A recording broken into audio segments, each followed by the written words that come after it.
నమస్తే, welcome to four sides TV. దశాబ్దాలుగా పెండింగ్లో ఉన్న శ్రీకృష్ణ జన్మభూమి వివాదం గురువారం కొత్త మలుపు తిరిగింది. ఉత్తరప్రదేశ్లోని మథురాలో ఉన్న షాహీ ఈద్గా మసీదులో శాస్త్రీయ సర్వే నిర్వహించాలని అలహాబాద్ హైకోర్టు ఆదేశించింది. కోర్టు నియమించే 3 అడ్వకేట్ కమిషనర్ల ఆధ్వర్యంలో సర్వే జరుగుతుంది. దీనికి సంబంధించిన విధి విధానాలపై డిసెంబర్ 18న హైకోర్టు ఉత్తర్వులు జారీ చేయనుంది. మరోవైపు హైకోర్టు ఉత్తర్వులపై స్టే ఇచ్చేందుకు సుప్రీంకోర్టు నిరాకరించింది.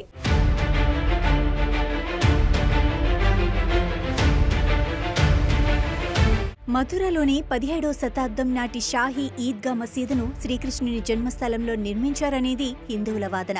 దీనిపై హిందూ సేనకు చెందిన విష్ణుగుప్తా అనే వ్యక్తి స్థానిక కోర్టులో పిటిషన్ వేశారు. మసీదు ప్రాంగణంలో సర్వే చేపట్టాలని డిమాండ్ చేశారు. ఈ పిటిషన్ను విచారణకు స్వీకరించడం పట్ల ముస్లింలు అభ్యంతరం తెలపడంతో వివాదం అలహాబాద్ హైకోర్టుకు చేరింది.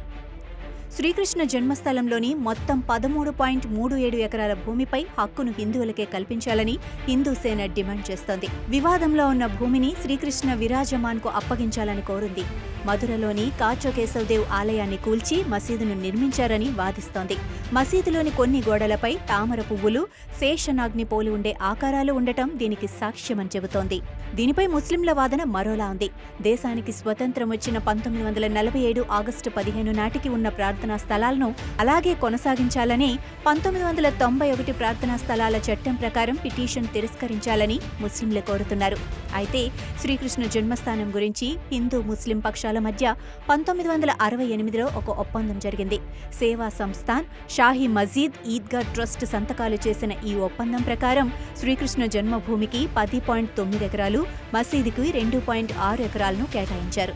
హైకోర్టు తాజా ఆదేశాల నేపథ్యంలో అయోధ్య తరహాలోనే ఈ వివాదం కూడా పరిష్కారం కావచ్చని పరిశీలకులు భావిస్తున్నారు.